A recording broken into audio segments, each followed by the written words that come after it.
Hey there, everybody. Welcome, welcome, welcome. This is Kenny. This is the Pause for a Minute podcast. And I've done 151 of these solo. No more. I wanted to get guests on that are inspirational. I want to just have some conversations, whether they're deep or not, about God. And I want to hear other people's perspective on faith these days, and I know you do as well. And so I have just this unbelievable lady who I've had the pleasure of being a colleague with for the last couple of years, but I've known her for a few years before that. And it's funny, we talk business and then our conversation somehow always weaves into faith, and we talk a lot about faith. And it is just unbelievable to have her on. I'm so glad that she's my first guest. I want to introduce to you Jill Jules, who is just this unbelievable lady of faith. Jill, how you doing? I'm doing well, Kenny. Hello, everybody. Thank you for having me. I'm excited. Oh, oh my gosh. And Jill is from Overland Park, Kansas right now, by the way. So she's in Yeah. a total different part of the country. And so Jill, I want to just dive right in and start with hearing a little bit more about your faith journey. And I would just be enthralled as you and I would talk about this and how much faith meant to your life. But Mhm. I really don't know the backstory. So how did you come to know the Lord? So it's interesting, Kenny. I don't think we've ever talked about this, but I actually accepted Christ as my savior when I think I was 8 or 9 years old.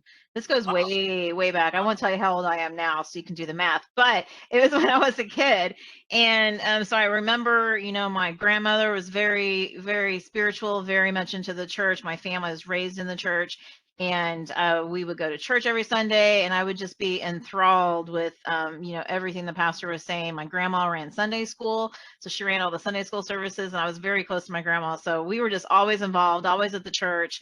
And I just remember having an altar call, and as a child going up to accept Jesus as my savior. And then fast forward, I think that children absolutely can accept Christ into their heart as their savior, but then fast forward, life got ahead of me. You get entangled in a lot of stuff, as you know, in your teens and your early adult life. And I remember going to a service with my dad at one of my sister churches. I'd been away from church for a little while. I'd gotten married. I'd had a child, and I went to a church service in my early 20s, and I was just the spirit of the Lord just came over me in this church service, and there was a huge altar call. There was probably over 100 people in this Wow. altar call, and the spirit just fell, and I just broke. I just, even now when the spirit falls on me, I cry.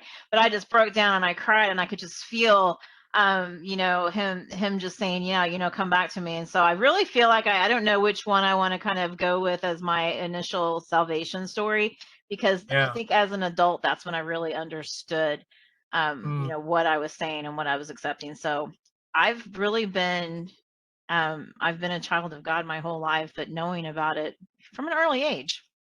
Yeah, that is so awesome. And I want to go back for a second to that when you accepted the Lord in your life at that young age. What did you were very, very clear about, and I want to come back to that as an adult, a young adult as well. But you were very clear about what you felt then. What did you feel as a child? Well, it's interesting because even as a really young child, when we would go to church, you know how you would hear the parents talking, and you would kind Yes. of catch certain things your parents would say. And I know that I had a pastor at my early church when I was probably 4 or 5. I'm gonna go way back, but this is how old I was. I was 4 or 5, and I remember hearing my parents talk, and I loved Brother Popejoy. That was his name. We called him Brother Popejoy, and I loved him to death. But I knew he was very sick, and he had cancer, and he was dying, and that made me really afraid. And so I Mm. remember being this child, and being really afraid. And I remember going to bed one night, and I was scared because I didn't understand what was going on. And I was so young, I just knew I had fear. And I remember praying that night. Like I said, I think I might have been 4 or 5 years old. And I remember praying that night, and I just said, God, please. And I was having nightmares as a young child because I Wow. was fearful. And I remember praying and saying, God, please don't let me have a bad dream again tonight. Will you please, give me a nice dream? Please help me. Please be with me as a small, small child. And I can still see that dream that he gave me to this day. Like, he gave me the sweetest dream. I was in a gift shop with my grandma, who, as you know, I'm very close to. and we were in a gift shop, and I could still see the glass shelves and all the puppies and the flowers, and it was really bright, colorful, and I was holding my grandma's hand, and I was safe. And I will just never forget that, because that, and I've told this story a few times now, but I keep going back to that, and really understanding that at an early age I knew there was a God, and that he was very involved in my life, and he cared for me. And so that's really what I look to when I think of that. I got goosebumps. That's the first I heard that story. Yeah. Wow. I knew I was going to hear stuff that you and I haven't spoken about before. That is amazing. Yeah. That is so amazing. Tell us a little bit about your grandmother. What drove her faith, and what did you pick up from her? What are one or two things that you picked up from her that you still do today? My grandma lived a very, she had a rough life. Without going into too much detail, she was abused by her father, Mm, physically, emotionally, even sexually, by her father early on, and she was removed from her home and raised in wow. an orphanage. And in the orphanage, she learned about God. And so she was raised in the orphanage. She got very close to God, and that's where she started growing her faith. And so when she married my grandpa, she led him to Christ, and then they started living out their faith and serving in church. And my grandma, she was a big servant. She ran the Sunday school. She was always cooking and catering, and she took in unwed mothers who were pregnant. She took in foster children. I mean, I could go on and on with her servanthood, but just seeing her as an example was a really big impact on my life. That's amazing. That is really amazing. Wow. Wow. Mhm. So so Jill, how would you say your faith evolved over the years? Because I mean, we're still on a journey, right? But I just uh, like, you never would have had to have told me that you were saved. The first time I met you, I just knew it, and you could just see it on you. But how has that evolved over the years, and what have been some things that have led you to where you're at right now on your journey? Yeah, I mean, there's a lot to unpack there. I'll try to give you the short version of it. I've evolved. My whole adult life. I've been in and out of church, and I don't think I've ever come to the full culmination of what he designed me for. Lots of regrets there. I think we all have those, right? But just kind of for me, where I'm at now, I evolved through going to a couple of different denominations of church. And so denominations being Assembly of God or Baptist, and as an adult, taking a look at some of those belief systems that were there, and are those biblical or are those man-made, and why are they different, and is there one truth? And so to fast forward to the church I was recently in, I served there for a couple of years, and I just started seeing that although I was getting the biblical truth in the sermons that I wanted, I started seeing it was really event focused, for this specific church. I felt like I had kind of a part-time job, and I felt Right. bad though, because like, Kenny, I want to serve, and I just told you about my grandma. I'm like, I can see how my grandma was so busy, but it was like I was always at meetings, or I was always at events, or I was always, and I started feeling like I was hungry for God, and I'm like, why am I so hungry for God when I'm always at church, And so I started seeing this disconnect for me personally, this disconnect between being involved in church and and working on my relationship with my father. Mm, And so that's kind of the path that I'm on now. I think it's really important to be involved in that body of believers, but what does that look like, and how can you still work on, because marriages take work, relationships take work. So how are you talking and conversating with, and diving in, and learning more as you serve in church? That's kind of like that line that yeah. I just recently crossed back over into seeking him more. So kind of almost taking a step back to take your faith and your walk of quite a few steps forward. Yep. It sounds like what I'm hearing, and that you've hinted at that with me, and I know that's been difficult for you because I know how much you love your church and church family, and so is this affording you now more time to seek and be in the Word every day? Is Mhm. and with and that I would say that that's probably was your reason for kind of moving a little bit, taking a step back a little bit. Yeah.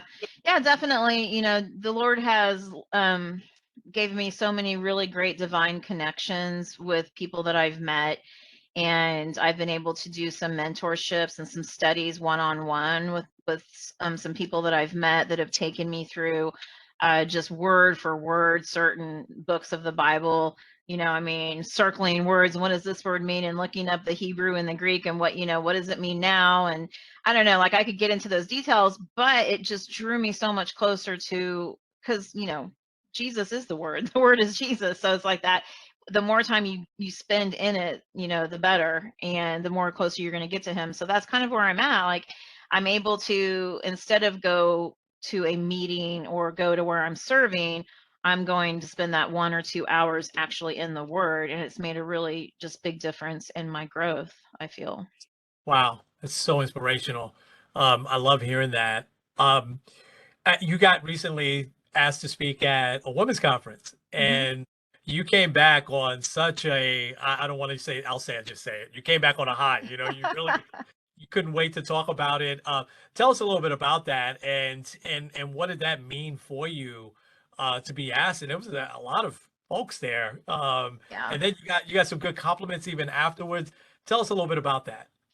Yeah, it's interesting because although I've kind of pulled away from serving at the moment in my church, I'm still asking God, and even now I'm like, why am I here? Like, why did you create me? I know that you knit me together in my mom's womb. When you made me, you formed me. So I know you formed me for a reason, and I'm still seeking out that purpose, and I still want to serve you, but in what capacity? So when I got asked, I had been involved in a women's retreat that happens twice a year, that is very focused on just offering a really close experience to the Lord and salvation and kind of life-changing experiences for women.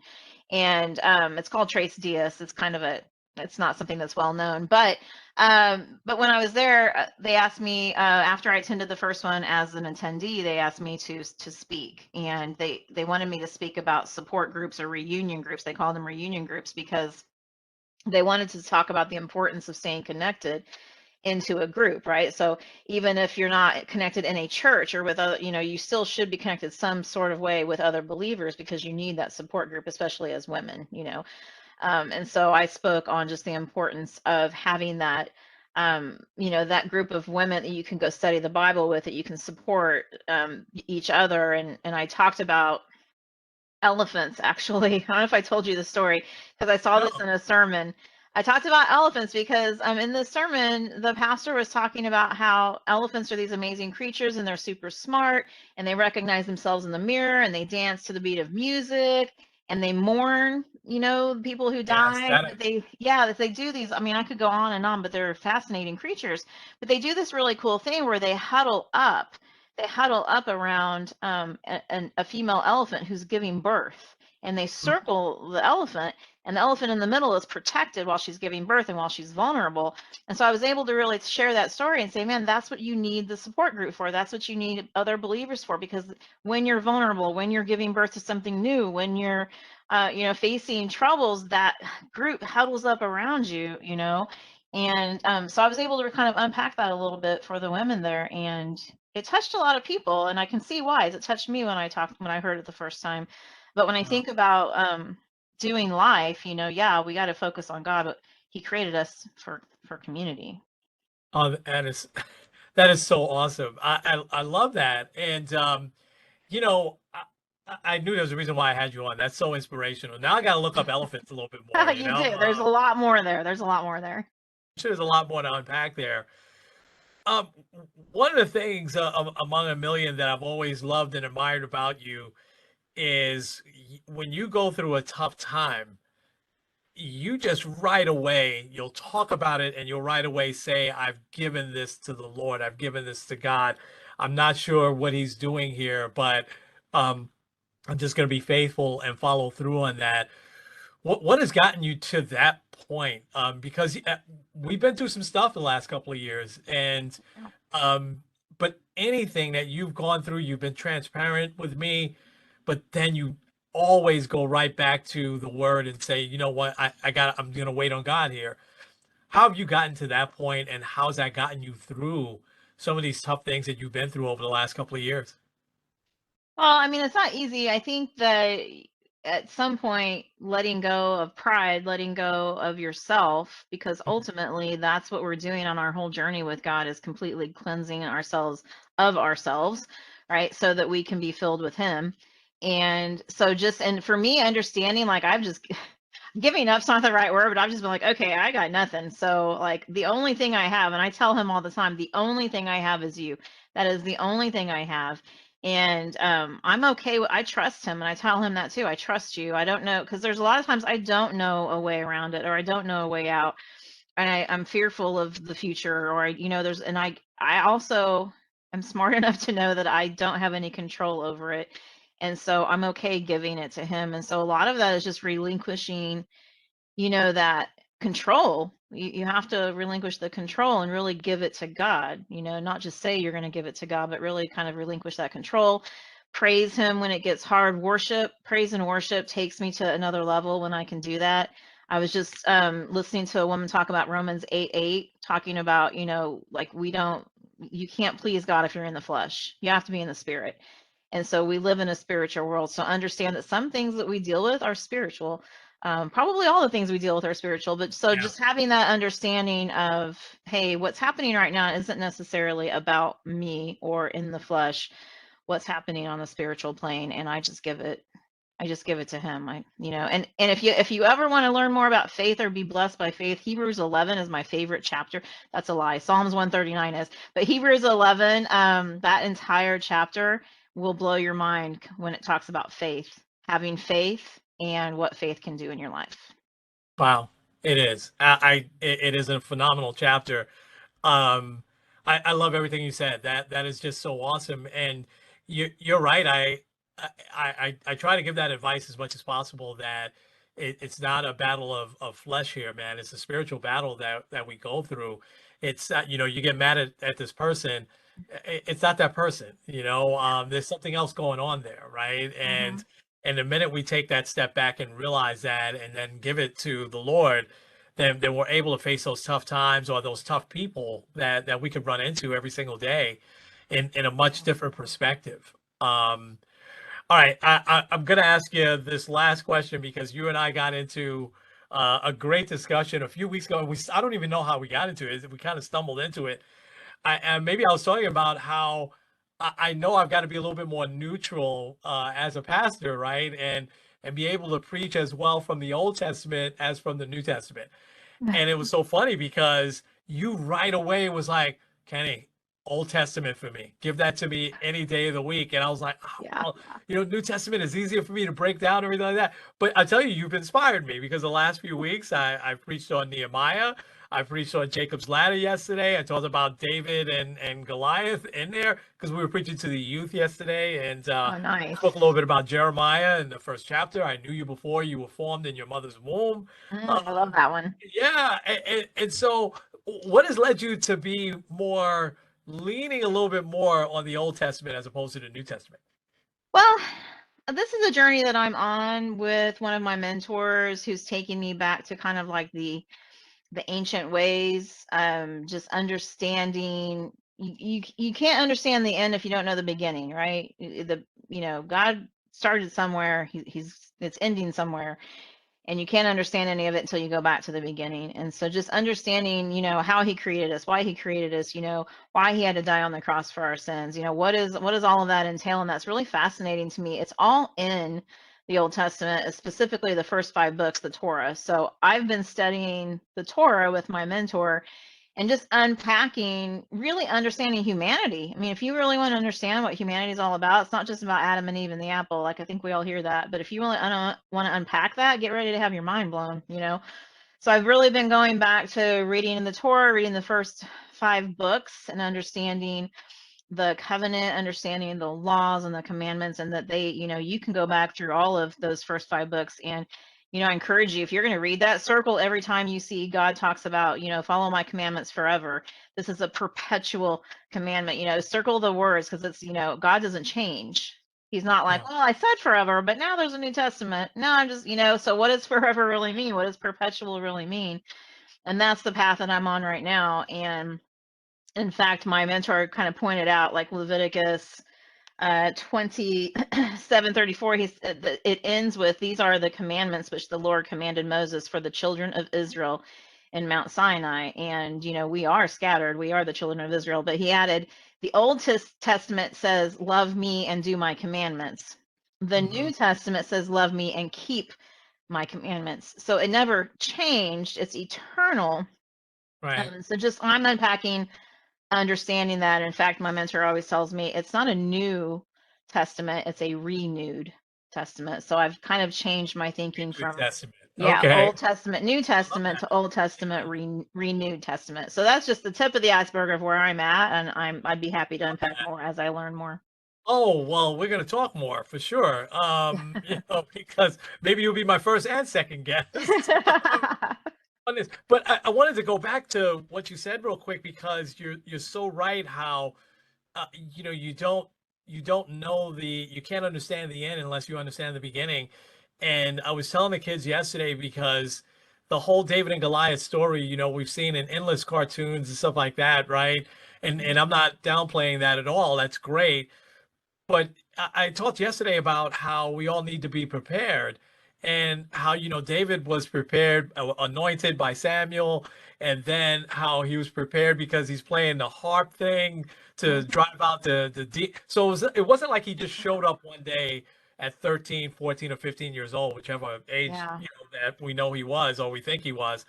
But it's not like he just showed up one day and said, "Okay, yeah, come on, bring it on, big boy."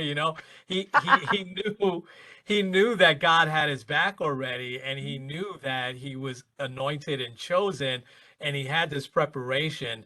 And I think that's where the Old Testament really comes in, because there are so many, and if you blink, you missed them, right? There's so many references in the New Testament back to the Old Testament, talking Yeah. about Elijah, Yeah. or whoever. So I think you've inspired me now, really, to go back and look a little closely. So you're saying the first 5 Good. books, really look and underline, and because Leviticus, I got to admit, that's one I've avoided for years, because it's a Yeah. tough I mean, it's tough. I'm book. not going to say it's the best reading you're ever going to do as far as entertaining, but if you dig into some of the, just some of the history, and understand too, I used to get so bored with, Methuselah beget, and like the begetting, like, but now that I understand God is a God of order, and I know he was putting that in there to show the clear, clean bloodline of the Messiah. So when you understand why all those names are in there, and that God is showing you the Messiah came from this clean, clear bloodline, you're like, okay, I understand that, and Yeah. so that's why some of those things are easier to read. And I just got through reading First and Second Samuel, so I just got through reading Yeah. about David, and Yeah. what you said is so important. But not only that, Kenny, David, so many times in Samuel stopped, and in fact, it blew my mind, because I was like, okay, I see what you're saying here, God. But David would stop and ask the Lord. So David asked the Lord, should I go over here and do this? And the Lord answered him. Then Yeah. he would ask again, should I go do this? And I'm like, wow, I just get up and go. Maybe I should stop and just ask. Been asked, Yeah. absolutely. And David was, I spoke about this yesterday too. He was unlike us, right? He was very flawed in a lot of ways, right? From adultery to murder even, and but yet, without that brokenness, we wouldn't have all these wonderful Psalms that we could go back to, Oh, that yeah. that he wrote when he went away in caves and things like that. So I just, you really, really inspired me on that. So I'm going to be digging in a lot more. So Yeah. I'm gonna go back to Leviticus now. You got me pumped up. Okay. I haven't Go read read it. all of them, Kenny. Read all of Yeah, them. But yeah, yes. I will. I will. I got to tell you, Jill, you're so inspirational. And Oh, it's thank so you. it's so good to talk to you outside of the workspace. Because typically we're usually under a timeline, right? We know we have these one-on-ones we have to do, and we're like, Yeah. maybe we should talk business now. But now we don't have to worry about that, which is good. Right. We can just talk about this. So Yeah. I'll ask, would you be willing to come back on? It doesn't have to be right away, but would you be willing to come Yeah. back on with me? Oh, Okay. I would love All right. to. Yeah. All right. Yeah. Right. Awesome. Awesome. I'm going to share this with a ton of people. I'm hoping you do as well. Okay. And listen, thank you so much. I know how busy you also are. And so thank you for giving me this time tonight, and giving me the honor of having you as first guest on this part of this podcast series, which will You're be show welcome. number 152. I can't believe it, So, Wow. It's a lot. yeah, yeah. Well, folks, we're going to wrap it up there. And For now, this has been Kenny and Jill. This has been the Pause for a Minute podcast. We will talk to you again real soon. Jill, thank you. You're welcome. Bye, everybody.